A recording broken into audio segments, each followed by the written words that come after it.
Moi j'arrive de Jules Ferry, l'école à côté. Et moi j'arrive d'école en Grande-Varenne à Mireuil.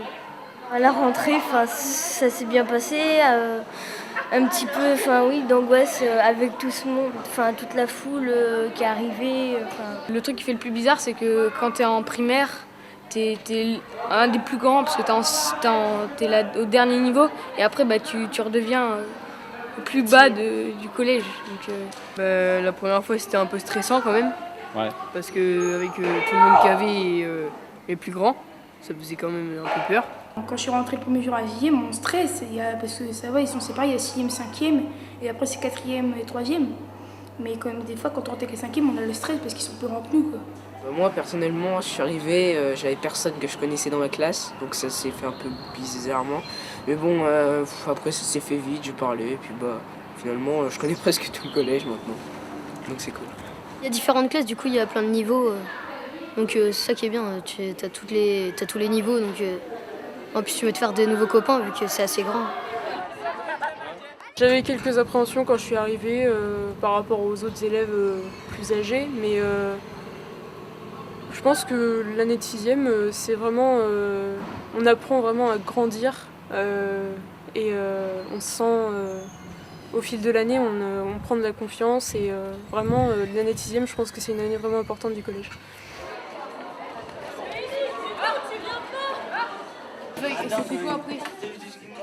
On a quand même beaucoup plus de liberté, de choix, c'est plus, on devient plus autonome facilement. Quand on était dans les autres écoles, on était un peu comme des bébés, quoi. C'est pas qu'on était un peu comme des bébés, mais on s'occupait toujours de nous, quoi. Là, on s'occupe moins de nous. Il y a plein d'autres choses, comme par exemple le foyer, le CDI, il y a plein de trucs. On devient grand. Les gens le remarquent, quand on passe du CM2 à 6e, on change, on prend plus de maturité. Caractère. Oui, caractère. Même pour l'école, différent. les styles, on est habillé, en primaire, on est habillé vestimentaire école, tu vois. Vieille école, Et après, quoi. dès qu'on arrive en 6e, on essaie de se fier comment sont habillés les autres. Donc voilà, On fait gaffe. on change, quoi. Donc, voilà. Mon premier souvenir, c'était une rumeur qu'il y avait sur moi. C'est tout. Voilà. Je suis arrivée, il y avait déjà une rumeur. C'est quoi mon premier souvenir de 6e? Dorine. Par exemple, en début d'année, quand j'étais en 6e, il y a certaines personnes, par exemple, qui me faisaient des mauvaises farces, tout ça. C'est le bizutage des 6e, en fait. Sur certaines personnes, oui, il y a des moqueries. Surtout sur ceux qui sont souffre-douleur, c'est pas forcément le style aussi, il y a certaines personnes qu'on n'aime pas, je sais pas pourquoi que quelqu'un n'aime pas, donc ce sera lui qu'on va embêter, et donc on va lui dire sur son style que voilà, il y a quelque chose, donc voilà. C'est le collège, après il y a des mentalités qui sont comme ça, c'est dommage, mais bon. En 6e, par exemple, je m'habillais, j'étais en jogging, je m'habillais avec des polaires bleus. C'est vrai, elle m'a vu, donc voilà. Et du coup, en fait, il y a des critiques aussi qui permettent d'avancer. Et moi, je disais aux autres, c'est pas grave si vous me faites des critiques parce que ça fera toujours avancer. Du coup, je demandais et tout, et du coup, j'ai mieux réussi. Moi, j'en ai donné plein des conseils. Non, mais c'est vrai, il y a aussi les critiques qui font avancer, mais il y a des critiques qui servent à rien. Comme les critiques au début font mal. de l'année de Flora, ça sert à rien.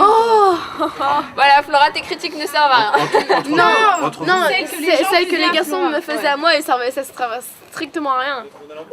Non, c'est que arrivé en 6e, je me suis fait vite marcher sur les pieds et puis Comme tout le monde qui arrive. ouais, mais Moi, je suis arrivée en 5e. après maintenant t'arrives. Après quand les années passent, on prend plus confiance en nous ici, on a nos repères, donc on se laisse pas faire et on fonce. Si quelqu'un nous fait chier, et puis voilà. Alors qu'en 6e, t'as peur de tout le monde, tu vois les grands, et puis maintenant c'est les petits qui ont peur de toi. J'ai eu quelques problèmes parce que je suis handicapée visuelle, alors il y avait du monde qui commençait à m'insulter et tout. Donc, je m'inquiétais un peu au niveau de ça, mais c'est que c'était vrai. En plus, mon frère m'en avait parlé et ma soeur aussi, mais je pensais pas que ça allait être comme ça. Il y a plein de monde qui commençait à m'insulter, Binoclard, Presbyte aussi. Voilà. Je me sentais un peu rejetée, alors je me mettais dans un coin tout seul.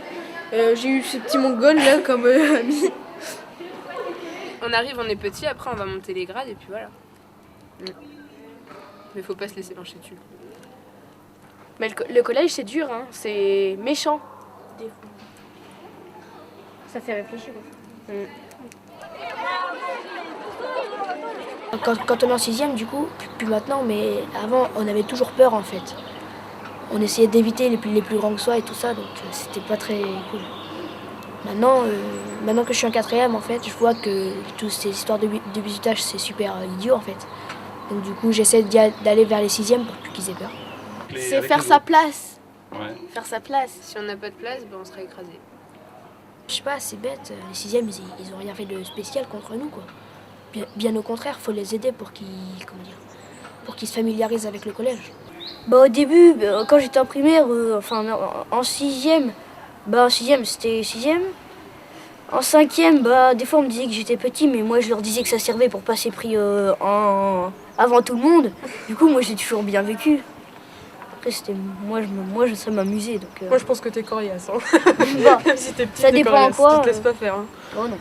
Non mais c'est vrai, des fois, par rapport au physique et à la mentalité, on peut vraiment se forger le caractère et du coup, la vie au collège devient plus amusante, j'ai envie de dire. Et donc oui, ça peut être un avantage parfois. Ah oui.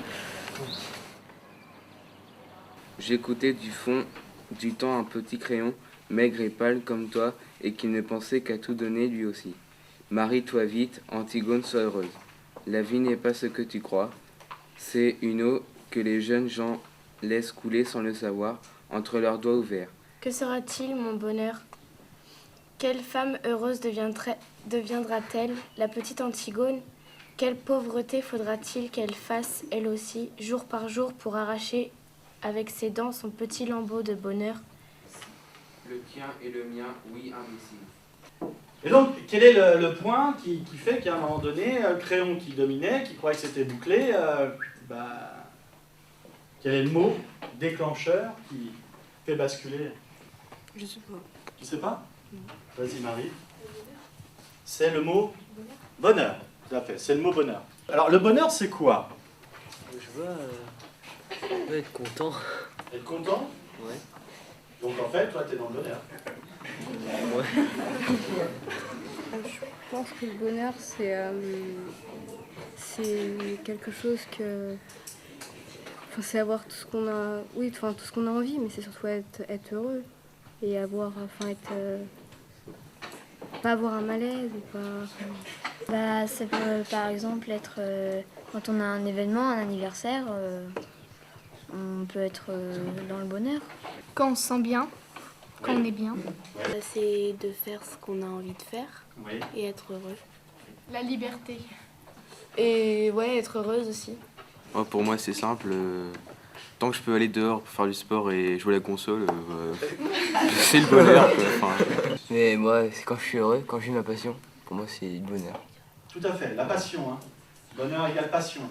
Ouais, c'est tout. On n'a pas forcément toujours la chance de l'avoir ou on l'aura peut-être jamais, donc on ne sait pas, certaines personnes l'ont et d'autres n'ont pas. Ah ouais, le bonheur ça va avec être heureux, sauf que moi je connais pas ça donc je peux pas dire. Se fixer un but et le réussir. On peut être bien et tout, être de bonne humeur, mais être heureux, c'est un grand mot quand même. Je pense que ça n'existe pas, toi. Pas spécialement. Pour moi, le bonheur, c'est la liberté, la paix, et quand on désire quelque chose depuis longtemps et qu'au bout d'un moment, on l'a. Ça. On a pris le thème du bonheur, et puis chacun a proposé sa définition du bonheur. Mais aucun n'a rebondi spontanément et tout seul sur ce qu'un autre avait dit. Par exemple, de dire moi je ne suis pas totalement d'accord, etc. Parce qu'ils restent enfermés quand même dans leur vision, qui est un peu celle de l'enfance, où les autres pensent la même chose que moi, donc il n'y a pas de problème, alors qu'en réalité c'est plus compliqué que ça. S'il doit devenir près de moi le monsieur et moi. Ce à quoi on est confronté, c'est quand même, chez le garçon, la volonté d'explorer l'espace au maximum, et les jeunes femmes, elles, c'est plutôt les sentiments.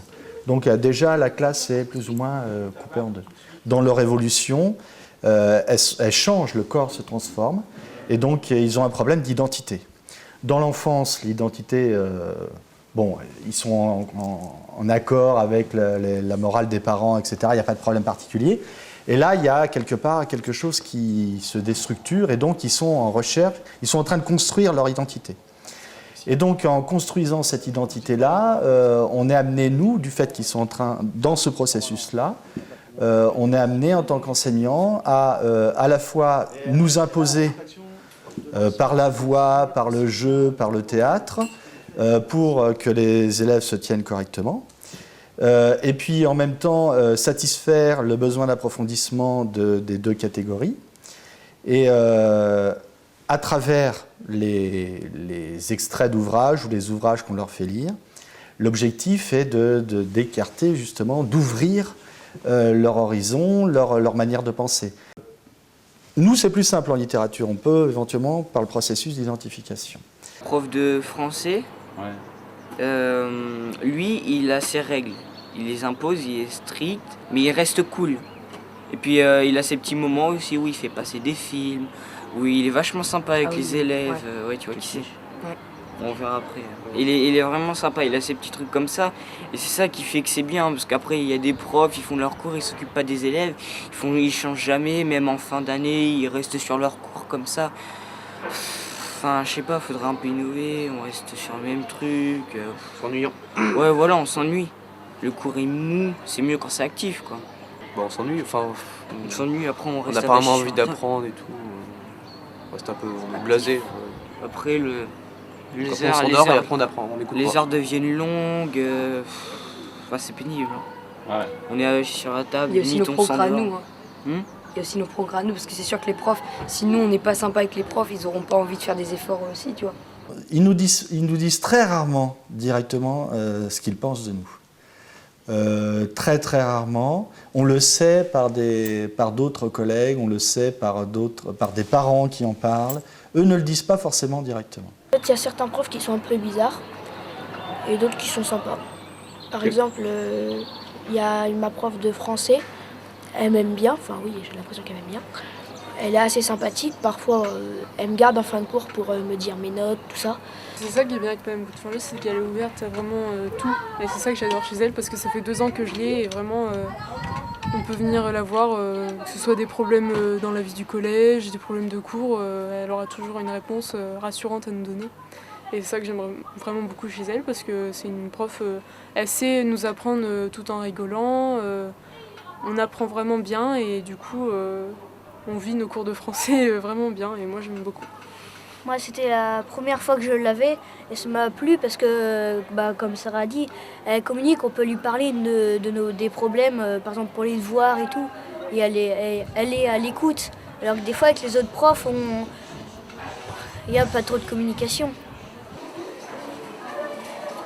Je rappelle la consigne.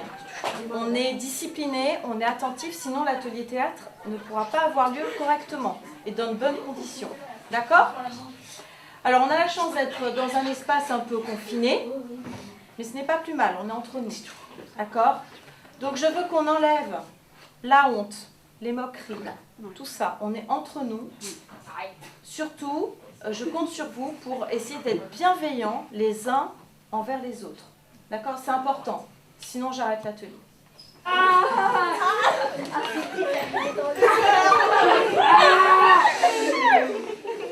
Vous devez marcher dans le silence absolu.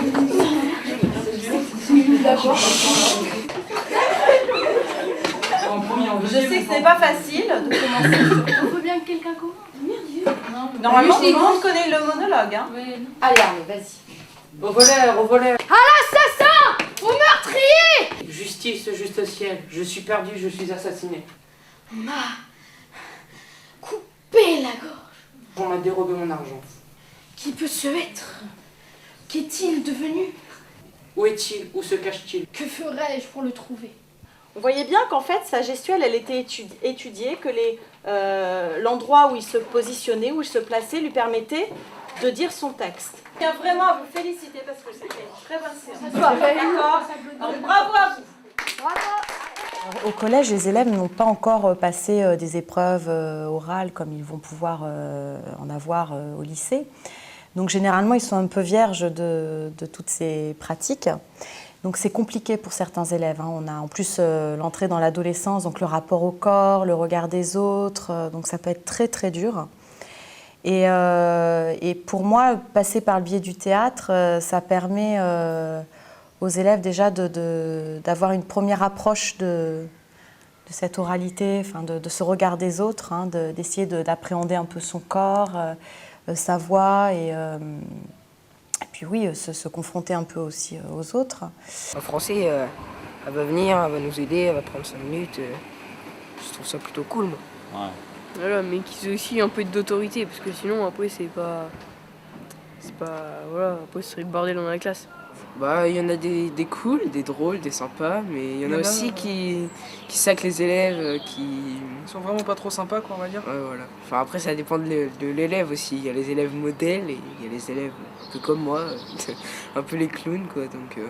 J'ai appris à faire quelque chose en étant professeur au collège, j'ai appris à essayer de me reposer, de me coucher un peu plus tôt et de travailler moins tard parce qu'il faut avoir vraiment beaucoup d'énergie. Vraiment. Si on arrive en phase 2 en étant nous-mêmes très fatigués, c'est compliqué. Parce qu'ils sont 27, 28 et nous on est tout seuls. Et eux, généralement, ils sont très en forme.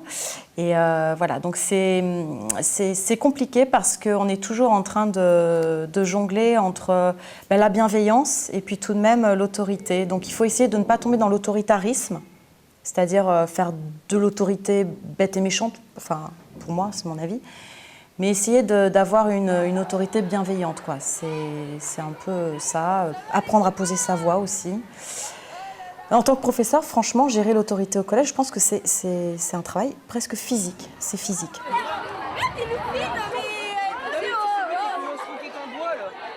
Moi, les profs, je les aime bien tous. Et il y a vraiment plusieurs des élèves dans la classe qui font vraiment le bazar.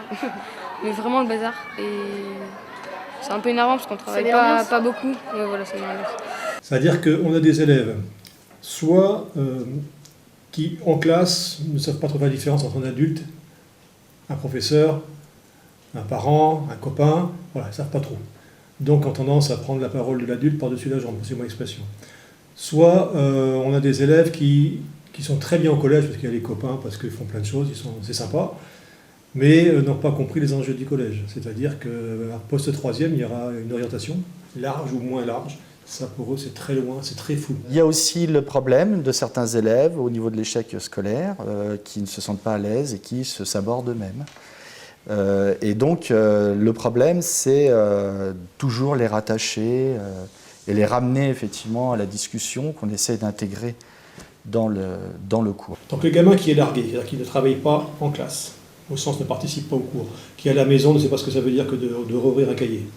Au bout de quelques mois, ça peut être très rapide, même en sixième, au bout de quelques mois, il décroche, au sens décrocheur en interne. Il est au cours a priori, mais il n'est pas là. Alors ces élèves, ils rentrent dans l'adolescence, ils ont leur image, leur estime, l'estime de soi, qui est dégradée. Donc comment ils vont compenser cette image? Eh bien, ils vont compenser en prenant un statut de meneur, passez mon expression, dans le kéké, quoi. Et ça, on a de plus en plus de gamins qui font ça. Dans mon bureau ici, quand je les reprends, souvent on retrouve le gamin, ils peuvent être sympas, même attachants. Et bien dès qu'ils sont sortis, qu'ils sont dans la classe de nouveau ou dans la cour, ils reprennent leur statut de petit leader, et c'est là où ils se mettent carrément en danger. C'est qu'en fait, j'avais demandé mon carnet à un surveillant, et il m'a dit non. Du coup, il m'a dit non, tu verras avec Madame Ellul. Moi, j'ai dit, je vais insulter, et après... le surveillant a voulu m'emmener chez M. Gant et moi, je n'ai pas voulu. Donc après, il m'a repris par là et j'ai tiré son bras. Et après, il m'a viré le vendredi avant les vacances. Que j'allais me faire gravement sanctionner. Alors, du coup, je me suis empiré et je suis parti. Là, j'étais en colère, j'étais énervé. Je voulais tout lâcher, j'en avais marre.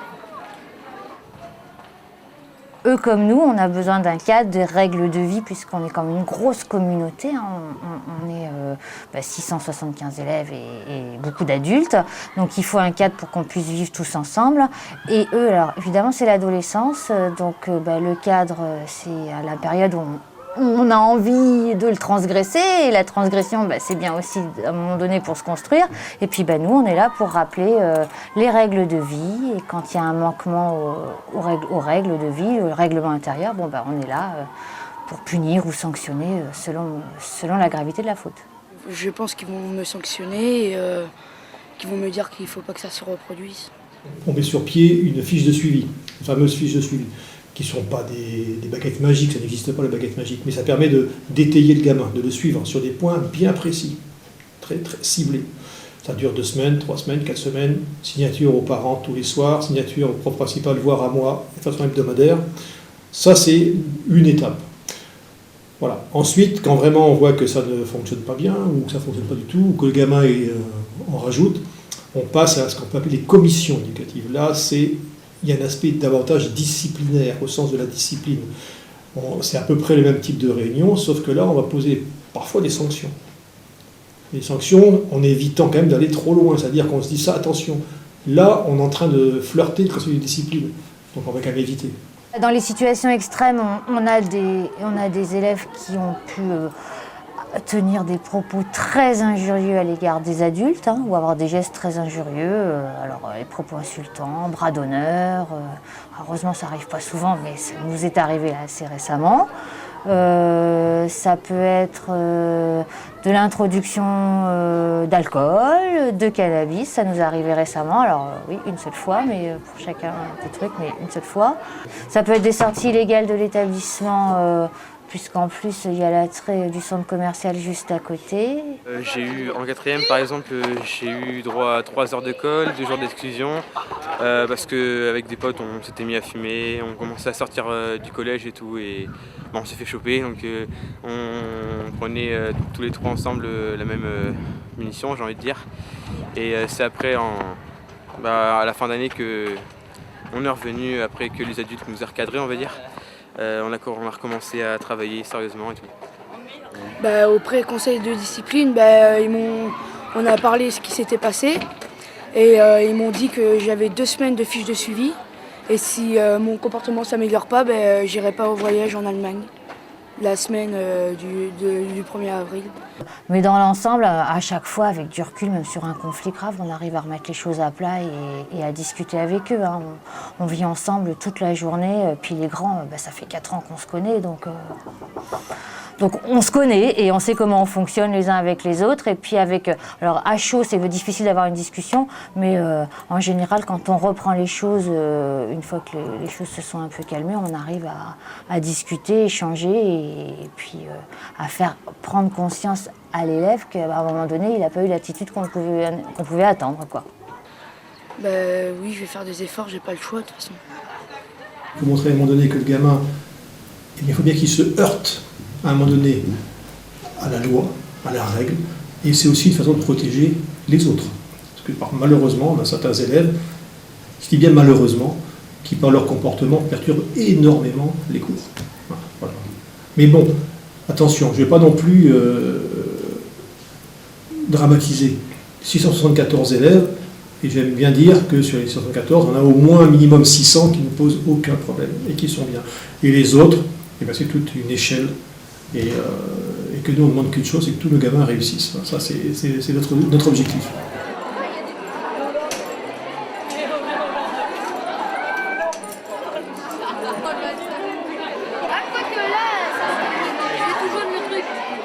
En fait, on aide Madame Brison, on enregistre les livres, on fait des prêts et on fait des retours. Des retours des livres et après on range les livres ou la semaine prochaine il y a la semaine de la presse et du coup on le fait, donc on trie, des livres, toutes les revues de presse pour après les exposer dehors la semaine prochaine pour les autres.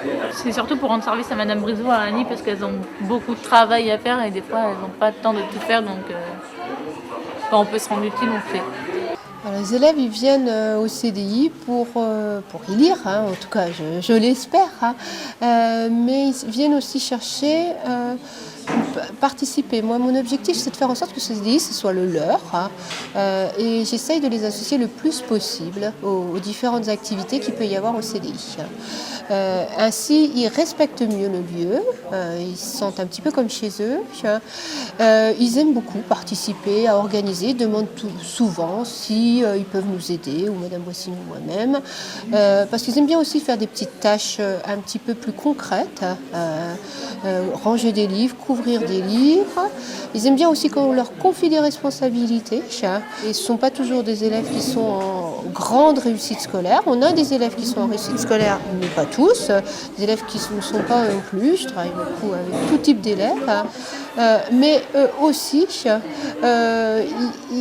ils y trouvent un certain équilibre. Là, c'est bien parce que vu qu'on est conseillers généraux, on s'investit dans toute la région, on sait ce qui se passe. Par exemple, sur le gaspillage, des fois, nous, on va faire quelque chose, mais dans les autres collèges, ça va être autre chose. Donc, ça nous permet de savoir ce qu'il y a de différent. Ce qui m'a motivée, c'est pour aider les collégiens et pour améliorer la vie au collège. Nous, on aide les autres élèves, mais ça aide aussi l'environnement et puis toute la planète. Que je sois dedans, c'est plus rassurant parce que si j'arrive à faire bouger tout le monde, et ça pourrait aller mieux partout. Non, c'est juste qu'il a mal agi. Il a mal agi.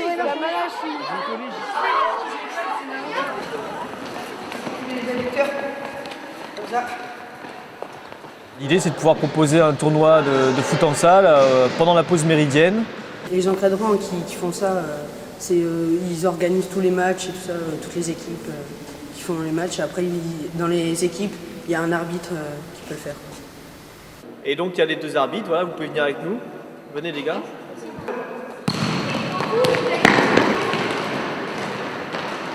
Ce qui est vraiment intéressant dans la démarche, c'est que c'est un groupe de jeunes qui a organisé tout du début à la fin.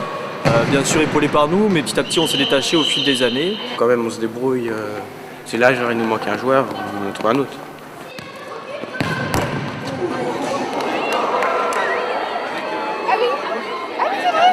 C'était déjà l'idée de tout le monde, parce que sur un petit papier, il y avait, qui parlait du CAC, ça disait des idées de projets, et il y avait un peu de tout. Puis il y avait radio, et on trouvait ça intéressant. Enfin, je sais pas ce qu'on pense, mais moi j'ai trouvé ça intéressant. Après, tout le monde tous les potes ont dit ouais, ce serait peut-être bien et tout ça. Après, on a essayé de voir avec Antoine. Il nous a dit ouais, ça peut être bien et tout ça. On en a parlé, ça nous a plu. Et là, c'est en train de bouger au fur et à mesure. Là, on va aller rencontrer LNFM, Radio Londres, à La Rochelle. Non, pas Radio Londres. Le racisme, oui, contre les Noirs, les religions. Envie de faire des actions pour lutter contre le racisme et les discriminations. On a mis en place avec Antoine, l'animateur du CAC, un jeu sur des affirmations, des scènes existantes de la vie quotidienne et également des petits sketchs, des pièces de théâtre où ils doivent mettre en scène des discriminations. Tous les Arabes sont musulmans. Moi je connais quelqu'un qui est arabe et non, la personne n'est pas musulmane. Comme nous, il y a des gens qui disent que quand on se fait baptiser, on croit forcément en Dieu, mais c'est pas vrai parce que il y a des gens qui sont baptisés et qui vont pas à l'église. Et en fait, Benjamin il apprenait jamais joué de sa vie. Je sais pas, en 6e on avait peut-être un peu plus libre. Enfin pas qu'au collège, mais même en dehors on était peut-être un peu plus libre. Ouais. Puis après je pense que je préfère maintenant.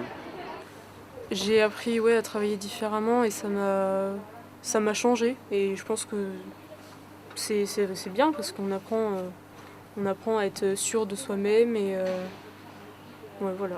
Ah ouais, au début, je voyais ça toujours comme l'école, quelque chose d'ennuyant qui devait nous obliger à travailler à la maison, des contraintes, toujours des choses comme ça. Et puis au fur et à mesure des années, on a évolué dans nos têtes, je pense. Même si pour certains, ça y est pas encore à fond, mais on va tous évoluer. Et arrivé en troisième et même en fin de quatrième, je commençais déjà à me projeter dans l'avenir, on va dire, pour essayer de voir ce que je pouvais faire plus tard. Donc ouais, il y a eu une évolution, je pense. 6e, 5e, en gros, sont conformistes. En fond, ils travaillent parce que leurs parents leur expliquent qu'il faut travailler. Donc on est dans le scolaire. On est dans le scolaire. À partir du 4e, 3e, je trouve que c'est plus intéressant pour moi parce que justement, ils sont moins dans le conformisme. Ils sont, pour certaines classes en tout cas, qui ne sont pas forcément scolaires, mais par contre qui sont très pertinentes à l'oral, qui ne sont pas forcément très bonnes à l'écrit, qui ont des difficultés avec l'écrit, mais par contre qui sont capables de poser des questions, de s'interroger. Le questionnement est très très important. À partir du moment où ils questionnent, on est déjà embarqué dans la pensée abstraite. C'est vrai que quand on a des élèves de 6e et de 3e, on voit vraiment une différence flagrante d'un cours sur l'autre. Les 6e sont encore des petits, des enfants, alors que les 3e, on est déjà avec des petits adultes, entre guillemets. Même au niveau de l'énergie, ce n'est pas la même chose. Les 6e, il y a une espèce d'énergie débordante, alors qu'à partir de la 4e, 3e, on sent déjà un peu l'adolescence qui est tombée un peu sur les épaules, et une nonchalance. Je pense que ça se joue dans les 2 années 5e, 4e, et puis après 3e, on grandit vraiment. Après 6e, c'est autre chose, on est encore dans notre esprit d'enfance, primaire, tout ça, mais vraiment 5e, 4e, on commence à se transformer. On voit bien que les regards des gens changent sur nous quand on n'est plus comme une petite fille, mais plus comme une jeune fille qui devient femme. Donc, mais bon. Ça a carrément changé maintenant. Avant, avant on jouait avec les copains et tout, mais maintenant on est plus. On joue plus quoi. Je sais pas, on devient mature, on parle de ce qu'on a fait le week-end, de ce qu'on a fait de drôle, de ce qu'on a fait de bizarre, des trucs comme ça, et puis on arrive à se faire des discussions très longues, des fois très longues. Ça fait partie d'un moment quand on grandit, qu'on arrive, on a dans les 10-11 ans, et puis on repart, on a dans les 14-15, donc c'est quand même un moment où on change beaucoup entre ces années. Donc ça nous aide parce que, aussi on rencontre d'autres gens qui viennent d'autres écoles, du canton et tout, donc on se fait de nouveaux amis. Il y a des groupes qui se forment, qui se déforment, voilà. Au collège, en général, surtout, je pense que dans le cas des filles, on se familiarise avec beaucoup de filles autour de nous et du coup on voit ce que les autres deviennent et après on est un peu entraîné dans tout ça et je pense que ça favorise notre évolution au sein de ses amis en fait. On va dire qu'on n'est pas trop méchants entre nous, on se tape pas dessus, mais évidemment il va y avoir celles qui sont beaucoup à la mode, tout ça, celles qui sont un peu moins, mais bon, on se retrouve parce que finalement, on se trouve là où on est bien avec les gens, et puis voilà. Puis on a une vision un peu plus vaste, et du coup, on se sent bien, je pense, parmi des élèves de notre âge qui vivent les mêmes choses. Je pense que ça nous aide. Souvent avec les copines, on va s'entraider sur des trucs, genre on va se donner des conseils ou se parler entre nous et ça va nous aider à mieux gérer nos états d'esprit ou ce qui se passe.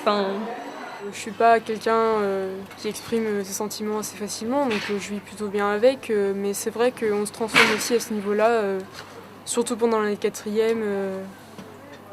Puis être entouré des personnes qui vivent la même chose que nous, vraiment on voit vraiment ce qui se passe autour de nous et après on commence à le sentir aussi, mais je pense que je le vis plutôt bien.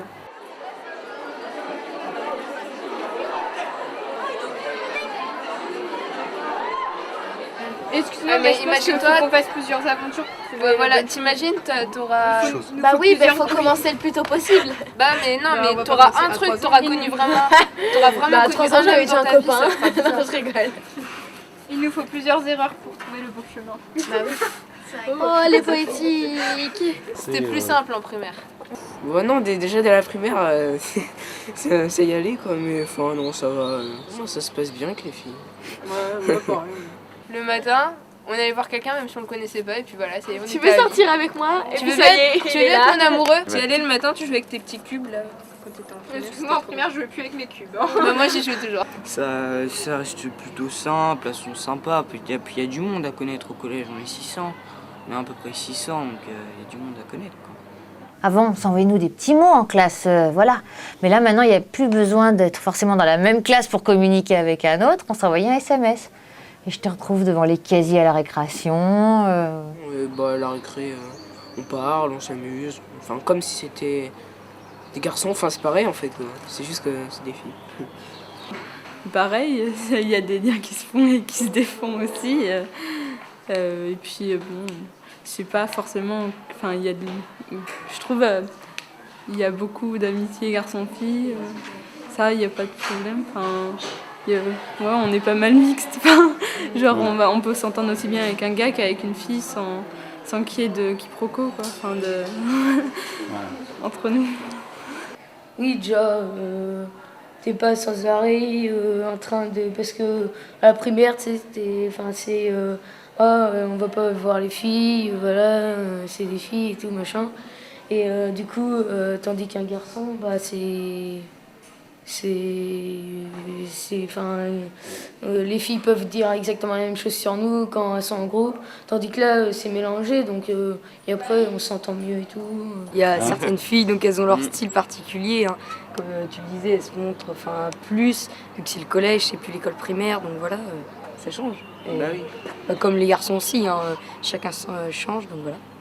Enfin, personnellement, je trouve que c'est plus simple qu'en primaire. Ils sont plus ouvertes, ils vont plus s'approcher des garçons, ils sont moins dans leur groupe, dans leur coque et tout. Donc ouais, sinon c'est mieux par rapport à ça. Je sais pas, c'est pas pareil que nous. Enfin, pour le championnat, elles sont... Enfin, nous, on trouve qu'elles sont bêtes. Enfin, c'est pas bêtes, mais... Enfin, elles sont bizarres, quoi. Puis peut-être qu'eux, elles pensent ça aussi de nous, mais... Enfin, je sais pas, elles sont comme ça et on est comme ça. C'est vrai que quand on est en groupe ou quoi que ce soit, ils essaient de montrer qu'ils sont grands et tout, voilà. Bon, nous aussi, mais on est plus dans la déconnade et on rigole avec les potes. Enfin, après, je sais pas d'autres, mais en tout cas, nous, c'est ça, quoi. Bah, les garçons, ils sont dans leur délire de garçons, de mecs de 14 ans qui sont pas matures, voilà. Genre, par exemple, il y a que des délires stupides, mais bon, ils s'amusent, quoi. T'en as qui sont plus attardés que d'autres. Il y en a qui arrivent pas à grandir et qui essaient de basculer sur le physique. Putain, mais je vais tomber. Toutes les filles sont plus mûres que les garçons. Oh putain, arrête. On a 14 ans et il y a une chance. Non, là où ils sont surprenants, c'est dans leur imagination. Ils ont une imagination débordante, elle n'est pas alourdie, comme chez les adultes, par les impôts, la vie de famille, etc. Donc ils sont beaucoup plus libres à ce niveau-là. Et c'est leur imagination, tout à fait. Ils ont beaucoup d'imagination. Ils ont gardé ça de leur enfance. Et surtout, je leur dis de continuer à garder ça, et que c'est un moyen de se préserver et face à la vie difficile qui les attend. Il nous reste pas mal de temps. Moi, il me reste plus beaucoup de temps au collège, mais il y en a, il reste du temps. Donc, et puis après, l'avenir, c'est le lycée. On continue les études pour essayer de vivre sa vie le mieux possible et de profiter, quoi. Parce que après, il faut pas rester non plus, faut pas se faire un blocage. Faut que je sois bon, comme ça, je vais pouvoir aller dans un bon lycée, tout ça, je vais gagner plein d'argent. Enfin, faut aussi, voilà, vivre les deux, faire attention au collège et tout, mais aussi pas se bloquer là-dessus et sortir, voilà, s'amuser aussi à côté. Ouais, je pense pas trop à mon avenir, je préfère m'amuser, je profite. Voilà. Après on verra plus tard. La troisième, ouais, je pense que je m'occuperai un peu plus, mais pour l'instant, c'est tranquille. Moi c'est surtout pour l'année prochaine parce que je suis angoissée parce que c'est le brevet qui me fait plus le peur. moi, surtout l'année prochaine et l'avenir qui arrive. Qui me fait Moi, peur. ça va parce que je sais où je vais m'orienter. Je me suis déjà renseignée, donc j'ai pas de problème pour après la troisième, mais c'est plus pour la troisième. Après, si on se projette, nous, par rapport à notre point de vue, forcément, on va être riche, quoi. Oui, mais et on va faire un métier. par rapport à ce qui se passe en ce moment, par rapport à la crise et tout, si on se détache pas trop de la réalité, on voit qu'il y a beaucoup moins d'emplois et que tout se supprime et ça devient comme ça. Moi, on m'a toujours dit la quatrième, c'est là où il faut bien que tu travailles en cours, il faut bien travailler. Parce qu'après, il y aura le brevet blanc, il y aura tout ça en troisième, donc il faut bien préparer et tout ça. Mais moi, j'ai pas d'idée encore pour mon métier, je me mets tranquille pour l'instant de mon côté.